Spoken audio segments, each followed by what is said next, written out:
Hey guys, Mike the Gaming Dad here and welcome back to the channel. Since my first video on the top races in Skyrim, I've wanted to do a video on the Orc and why I rank them as the second best race, and I'm pleased to finally be able to show you this. The Orc possess probably the best ability in the game, which really lends itself to a stealthy type character. This is the archetype playstyle in Skyrim, so popular in fact it became a meme. This is my own take on the stealth assassin. I hope you enjoy. So starting out, as always, our first crossroads in Skyrim. Not really a difficult decision in my opinion though. We will go with Ralof. Sorry once again Hadvar. Light armour will be our armour of choice, so you can equip the Stormcloak armour briefly and use the axe to deal with these two. This build will utilise one-handed, so make sure you pick the key up quickly from this Imperial before Ralof does. The armour the Imperials wear is better than the Stormcloak, so we will wear this set instead. Now before opening the gate, use Ralof to gain some easy early levels into one-handed. He really doesn't mind. Once you level up, I recommend putting your first perk point into Sneak. I won't show you all the perk points I use though as we go through, only the key ones. Instead I'll drop them all into the description below. I recommend taking your one-handed up to around level 50. After this point it starts to take a while to level up. Level 50 will only take you about 10 to 15 minutes. Unlock the cage with the mage in and loot all the stuff. Not useful for this build but high value, or we can just disenchant it. When you get to the bear, don't approach it. Instead equip a dagger and crouch behind Ralof and attack him. This will level Sneak really fast. Quite a bit faster than one-handed in fact. It's possible to get this to 100 in the same time it takes to get one-handed to 50. Once at 100 I recommend filling up the right side of the Sneak tree. 3 times more bow damage, 6 times for one-handed damage and 15 times more dagger damage. Now already this build will be pretty broken. Being able to sneak up on things and hit them for 15 times damage is insane. Once outside, follow my usual guide and head west past this rock and then immediately turn south. At this bandit camp there will be a light armour skill book plus a chest to pick. Once picked, the 3 bandits will spawn and attack, so deal with these and loot their bodies. Now head north and go back up the hill. Stick close to the mountain though, and once past the ridge turn west and head over the rocks. This will drop you onto the Talos Worship Massacre with the Thalmor agent. Loot his body for the high value robes plus the random enchanted item he always carries. Now head east up to the camp with 3 bandits and kill these.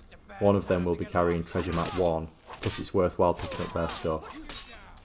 This tent contains blue mage robes which are worth a lot of gold. And in the tent opposite there's a one-handed skill book. Continue north to the standing stones and pick up the thief stone first of all, and then head northwest across the river. This is where Anice's cabin is, but the reason we're heading over here is to this cliff edge. Underneath it is a skeleton which contains a flawless emerald. Collect this and then head back over the river to Embershard Mine. You picked a hard time to get lost, friend. Ouch. Not holding back on the kill cams. There's a chest of loot in this dungeon, but that isn't why we are here. Oh no, it contains Meridia's beacon. I'm not picking it up. Shall I pick it up? Okay, let's do it. No. Instant regret. Inside the main section of the mine there's a smithing book, so make sure you read this. Meridia is still talking, jeez. Take out the rest of the bandits in here. How has this guy not felt where that arrow came from? This is the main reason we came in here. In this back room there's a chest with some gold in, plus on the table there are always these 3 jewels plus more gold. Back outside now and we're almost at Riverwood. First of all we need to collect some mushrooms from the trees. Grab as many of these as you can find. In total we need 20 for where we are going, but if you can't find 20 it's fine. Just collect as many as you can reasonably find, as we can always grow more later. Then up this hill is the location of treasure map 1. There's another mushroom in this tree too. A gold diamond necklace, nice. Speak to Gerda first of all and grab any free stuff she is offering. And now find Faendal. I had to wait until morning, he must have been asleep in his house. Do the dialogue regarding Camilla and say you'll deliver his letter. You can tell Sven that he already has a mother. I'm not speaking to him anymore. Lie that this is from Sven, and now between Lucan the shopkeeper and Alvor the blacksmith, sell all your unwanted junk. You'll now have enough gold to get some free training, so tell Faendal you have delivered his letter and ask him to follow you. Now do the training trick to get the 5 levels of training from him. Ask to trade some stuff with him and then just take all your 1200 gold back. Faendal can take us to level 50 this way, so we'll keep him as a follower for now. I forgot to pick this up, but if you're playing the Anniversary Edition version, get a backpack from Lucan for more carrying capacity. The Hunter's one is a good choice as it increases bow damage as well. Now continue the walk to Whiterun and take the carriage outside to Riften. Once outside Riften, head out into the woods and find these fallen birch trees and birch tree stumps and pick the scaly phyllotia mushrooms. In total you'll need 12 of these, but again don't worry if you can't find 12, we can grow any extra needed. As you make your way north, eventually you want to end up in this section of the map, just south of Windhelm. This is to collect the third ingredient we need, creep cluster, and these look like this. It's dark currently and they're way easier to see in the daytime as shown here, as they're a contrasting red colour, and you need 12 in total and you'll likely find 12, they're much easier to get these. Once you arrive at Windhelm, take the carriage back to Whiterun, and you want to head out west, eventually making it to this part of the map here, southwest of Morthal.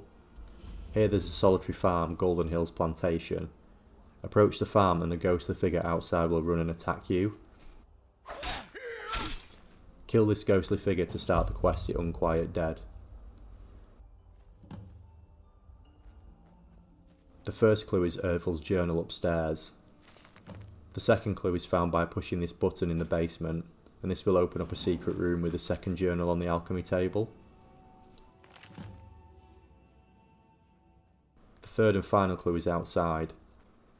Facing the house will be 3 trees. Head to these to find the body of the child Rin at this well. Take your sword back into the house and place it on his table, and this will reunite the family back together and complete the quest, and you'll receive the keys to Golden Hills Plantation. Here, take this for all your hard work. Now this farm has a total of 38 slots to place ingredients, which can be increased to 44 by building 2 additional planters, so we're going to do that. Outside is the workbench. To build the planters we need 2 firewood and 3 quarried stone, and luckily for us both of these can be found within the boundary of the farm. Here's the chopping block, and here's where you can mine the stone. And then when you've built these, you'll have 2 planters just outside your front door here. Now at this point, if you don't have 12 creep cluster and scaly phyllotia and 20 more tapenella, I recommend planting some and sleeping until you do. Once you do, you want to plant 12 creep cluster as shown here, 6 in the planters and then 6 over here. Then 12 scaly phyllotia, 5 over here plus 7 in the main patch, and then the other 20 slots are for the more tapenella. This is because the first 2 ingredients give us 5 per patch, and then the Moras give us 3. So in total this split will yield 40 of each ingredient. Once planted, just sleep for 3 days and then grab your harvest, then repeat. Simple as that. You need to do this until you have 370 to 380 of each ingredient as shown here. Now go inside to the alchemy table in the basement. I've already got 1 perk point in Alchemist. The 3 perks we will be grabbing first of all are Alchemist, Physician and Benefactor. Start crafting potions using these 3 ingredients. Go to level 20 first of all and then stop. And now put a 2nd perk point into Alchemist and a perk in Physician. Now go up to level 30 and put a perk in Benefactor. Now go up to level 40 and put a 3rd perk point in Alchemist. Then at 60 a 4th perk point in Alchemist, and then at 80 the last point, and then you can just go all the way to Alchemy 100. And this way ensures you're always maximising making the strongest potions available, which in turn will level the skill faster. What I'd forgotten to be doing however was levelling Archery at the same time, so I'm going to be doing this now and taking 5 more free levels of training from Faendal, and then just take your gold back. Where do you want to go? Now travel back to Whiterun and take the carriage again, this time to Dawnstar. We need Arcane, the Khajiit trader here, so if she's not spawned, just wait around until she does. Now sell all your very expensive potions that you just brewed, all of them. Even if she doesn't have any gold left, the value of these will still level speech up incredibly fast. And once they're all gone, you should be able to pick up more free training from Faendal, so do What do you this. want me to carry? Let's get going. And then head east through Dawnstar, right over to this location where these trees are. Inside the trees near the rock will be a hidden chest. This is Akari's inventory, so just take all your potions back from her and then repeat, and this will get speech to 100.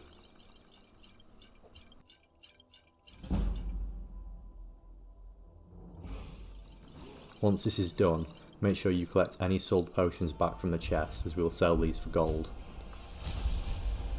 I recommend filling up the left side of the speech tree all the way up to and including Master Trader. This is so shopkeepers have more gold. And what you can do also now is grab any enchanted stuff from Akari's inventory and go inside the Jarl's house. In here will be an enchanting table. Disenchant any of this stuff for some easy free levels into enchanting. And now we have another skill at 100, go to Whiterun, and we're going to go and introduce ourselves to the Jarl. You sought me out on your own initiative. You've done Whiterun a service, and I won't forget it. The reason for this is we need his wizard Farengar for the next bit. Very well. Invest 500 gold in his business, and this will increase his gold by 500 every time. Now we need to buy any filled soul gems from him. It doesn't matter which sizes, grab them all for now, and then sell him the potions we made. Once he runs out of gold, save your game, attack him and then reload. This resets the inventory so we can repeat. I have no potions now but 107,000 gold, and I think I had about 400 soul gems too. Head back outside and take the carriage again. We're keeping this fella in business, we are. And this time to Solitude.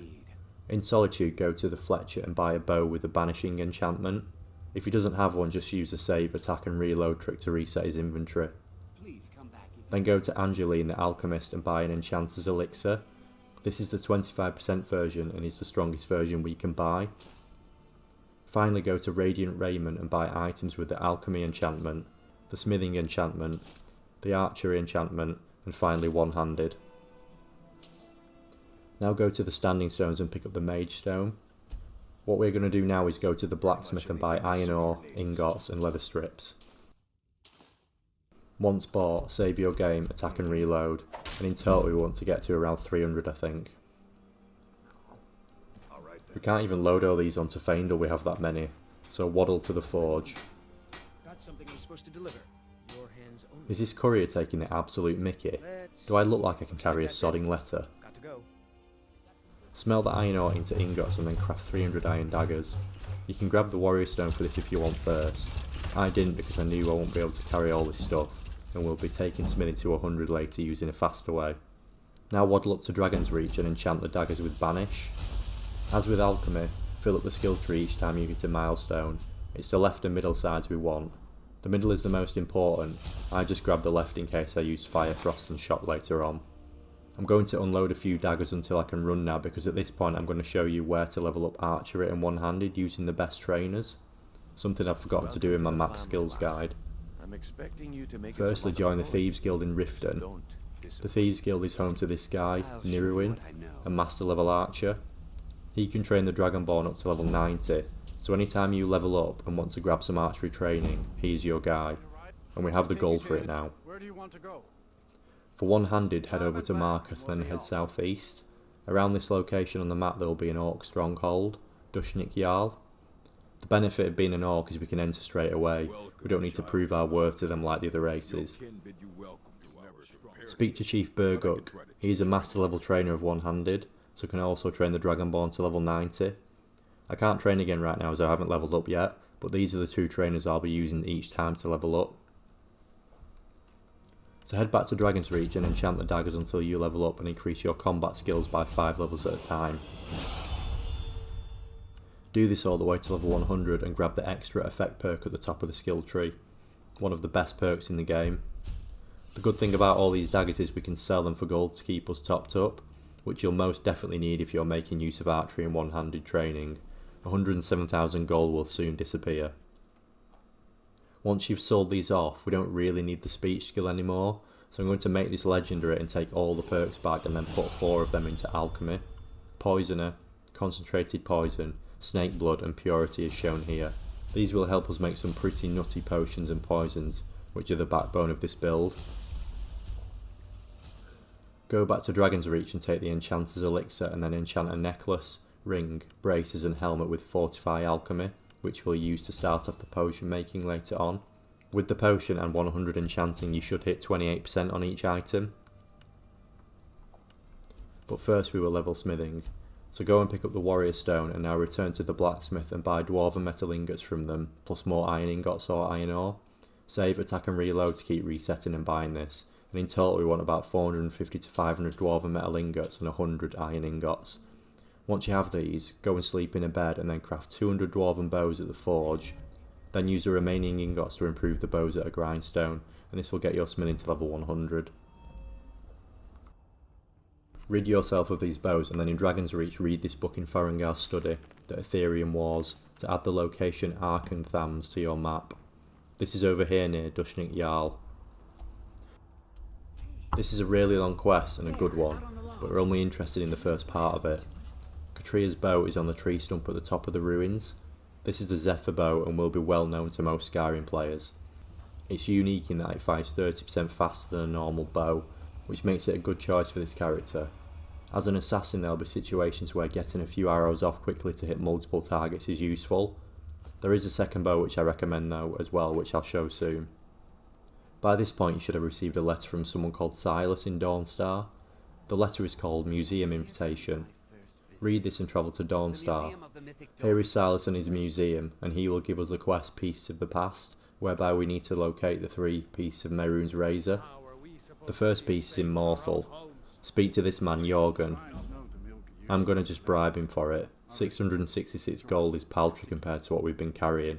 We might have been able to persuade him if I'd not reset speech. I'm not sure actually, but it doesn't matter. He will then give us a key to his home and we can collect it from his chest. The second piece will be at the top of Tagrock Redoubt in Marketh. At the top is Dead Crone Rock. Kill the Hargraven to find it on her. And the last piece is in Falkreath at Cracked Tusk Keep. Kill the Orc Gunzel to pick up the vault key, and then head into the vault to pick up the final piece. There are a lot of traps down here, so be careful. Now that is done, present the pieces to Dagon's altar. He'll speak with you directly and command you to kill Silas. Do this to retrieve the reforged razor for yourself.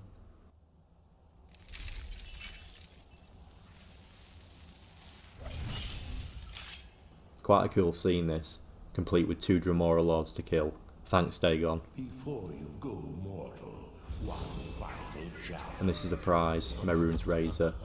My favourite dagger for this build due to the inbuilt mechanic of an instant kill. It's small, only 2% I think, but it adds an interesting dynamic and it's visually one of the best daggers I think. For the second bow I mentioned earlier, and this is only available on the Anniversary Edition, go to Whiterun and speak to Preventus.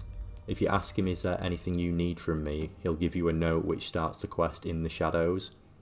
This is an interesting quest where we get to play detective, searching around Whiterun for clues to some silent killer who's going to strike. I won't go over all of this though, it's quite a straightforward quest, but its conclusion takes us right back to where we started. Quite handily, the invisible killer is shown by this arrow.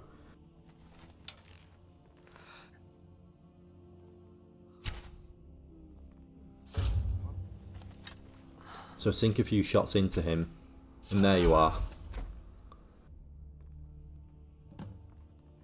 He'll be carrying the Bow of Shadows, which draws 20% faster and casts invisibility for 30 seconds. A really nice enchantment and great for this build. So these are the 2 options I'd personally use, but it's up to you which you prefer. The Bow of Shadows is nice, and this enchantment is great, but my only gripe with it is it disappears as soon as you fire, and then you have to sheathe it and then unsheathe it again to get the enchantment back. The final weapon I would use for this build is a one-handed sword which we get as part of the Thieves Guild questline, so go back to Riften and complete these. I think it's 5 quests in, you'll get hard answers, and at the end of this meet up with Carlia and she gives you the Nightingale Blade. This sword looks great I think, plus the enchantment is good, absorb health and stamina per second. 2 more quests and you'll reach Trinity Restored, which is where we get the armour I use for this build, the Nightingale armour. Now this certainly isn't the strongest armour for this build, The hood has an illusion enchantment on it and we don't even use magic in the build, but it looks the part. One of my favourite sets from the base game. You don't need to continue this quest and actually become a Nightingale if you don't want to, but I did. And this is what the Nightingale armour looks like. Perfect assassin material, I think. Its enchantments are modest, I'd say. Increased stamina and frost resistance on the chest is nice. Muffled movement on the boots. Easier lockpicking and increased one-handed damage on the gloves, and illusion spell cost reduction on the hood. Now let's move on to the alchemy section of this build. We need the Khajiit caravans for this. Find them outside the major cities and we want to buy from them stoneflower petals, drug wax, I don't know if I'm saying that right, and then gold cannet. I kept reloading but this one wasn't showing up for some reason from Risad, so I went to Akara and it appeared on like the second time. Now go to the Alchemist in Whiterun and equip the 28% alchemy pieces we made earlier. Now combine the wax with stoneflower petals to make a stronger fortify enchanting potion. The Khajiit ingredients introduced in Skyrim AE are stronger than the base game versions. Now using this potion we're going to make ourselves 4 stronger pieces of alchemy gear, and this potion will make them 34% more powerful. And it's the same 4 pieces we need for this: amulet, ring, braces and helmet. Now wearing your improved pieces you can make another potion. It'll be stronger still as shown here, 71% enchanting, but we also want to combine the wax with gold cannet now for a strong smithing potion. Go back to Dragon's Reach and take your strongest enchanting potion yet, the 71% one, and on a necklace, ring, armour and gauntlets put the smithing enchantment, and on a second ring and a second necklace put the one-handed and archery enchantments. Now go down to the blacksmith and put on your 4 new smithing pieces. Improve the Bow of Shadows, Mehrunes Razor and Nightingale Blade with 3 ebony ingots, and Zephyr with 1 Dwarven metal ingot. And for the Nightingale armour you'll need 4 Void Salts. Now don't do what I did here. I encountered a major bug which I didn't know about until now and I had no save to go back to. The best time to pick up the Nightingale Blade is after level 36, which I knew, as this will give you the strongest version of the enchantment. What I didn't know is after level 45, in vanilla Skyrim it's bugged and cannot be improved. I was level 47 when I got it, so basically make sure you're between levels 36 and 45 when you do this quest. But here are all the improved pieces now. Now for some OP potions for this build. In total we need 13 ingredients for these, and luckily 12 of them can be purchased right here from the Alchemist in Whiterun. They are Beehive Husk, Canis Root, Death Bell, Hawk Feathers, Imp Stool, Juniper Berries, Luna Mothwing, Mora Tapinella, River Betty, Rock Warbler Egg, Thistle Branch and Vampire Dust. The 13th ingredient is human flesh. A really easy place to find one is in Windhelm in Adventus Arantino's house. The kid who does the Black Sacrament has one on the floor. Now I did the save, reload and attack trick on the Alchemist to get a few of these, and then I used the Feindle trick to multiply them. This is where you drop them on the floor near the Blacksmith in Whiterun, ask Feindle to pick them up, and then fast travel out of Whiterun and back again, and they'll be on the floor but Feindle will also have them. Once you have all these, let's get crafting. Hawk Feathers, Luna Mothwing and Vampire Dust makes a potion which makes you invisible, regenerates your health faster, increases your light armour and cures all diseases. Rocket Fuel. Hawk Feathers, Beehive Husk and Rock Warbler Egg makes a potion which increases your one-handed damage, makes your sneak better and increases your light armour. Again very nice. A simpler potion, Canis Root and Juniper Berries increases your archery damage. I was trying to find an ingredient to combine to this to add more effects. Do you know of any? Let me know in the comments. Now for 2 insane poisons. Imp Stool, Mora Tapinella and Human Flesh makes a poison of paralysis, which also causes poison damage and lingering poison damage. Lastly, River Betty, Death Bell and Thistle Branch creates a poison of slow, which also causes greater poison damage plus damage to stamina. Because of your 100 skill alchemy, the alchemy perks on your enchanted gear, the times and percentages of these is crazy. I mean, paralysing someone for 35 seconds is insane. And the increased damage you get for bows and one-handed weapons will really help you in playing this game on the hardest difficulties and taking down difficult foes. What we need to do now is continue the main quest line up until Dragon Rising, where we can learn shouts. And this is so we can get 2 shouts which I think complement this playstyle. The first location we want is Autumn Watch Tower, just here on the map. Inside here you'll find the first word of Mark for Death. The second word is in Forsaken Cave. To get the last word we need to get into the Dark Brotherhood's lair, so go to Riften and kill Grelod the Kind for Aventus Erentino.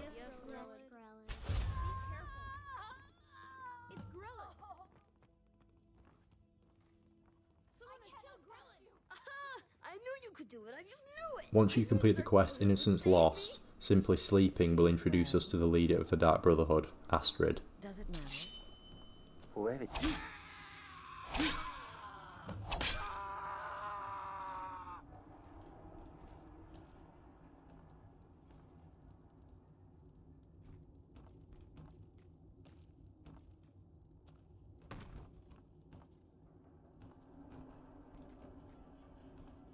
Let's just pile these bodies up together here.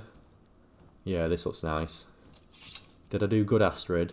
Am I suitably unhinged for your secret society? Well, well. Aren't we the overachiever? It seems so. The last wall can be found inside the Dark Brotherhood.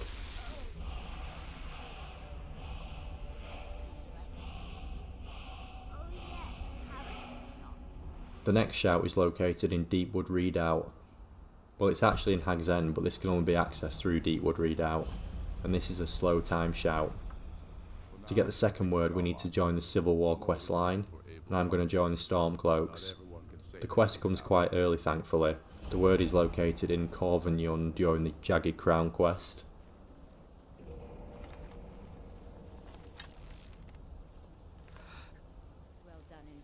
For the last word we need to join the college, and annoyingly this word we can't get until a few quests in during the quest The Staff of Magnus. The word is located in Labyrinthian, a pretty awesome location I think. These 2 shouts are great for this build. Slow time is an obvious one, but I really like Mark for Death. This shout depletes the armour of an enemy in the area of effect and inflicts a small amount of damage every second for a minute. With all 3 words, it reduces armour by 75 and inflicts 63 HP ticks over the course of a minute. It doesn't sound like much, but you can stack the effects of this shout again, which when playing on the hardest difficulties really levels the playing field, so you can kill legendary dragons using this with ease. Lastly, the standing stone I recommend for this build is the Lord Stone. 25% magic resistance plus 50 points of armour are great for almost any build type. So a quick recap of everything covered off. For weapons I recommend the Bow of Shadows, and I use ebony arrows for this build, only because they suit the armour the most. It's got to look right, hey? Merrin's Razor is my dagger of choice.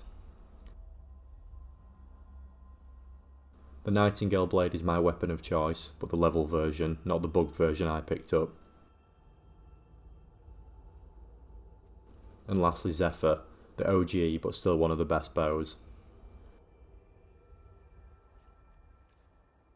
For our armour we have one-handed and archery enchantments on the ring and amulet, and then the Nightingale set. I've also shown you how to make some pretty nutty potions and poisons.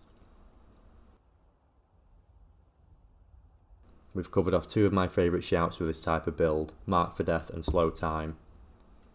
And lastly one of the best if not the best standing stone in the game. Now I can't believe after all this I haven't even touched on the main reason for this build, Berserker Rage, which means you take half damage and inflict double damage for 60 seconds. If this build wasn't good already, this ability will turn you into a one-shot wonder capable of clearing entire rooms in single hits.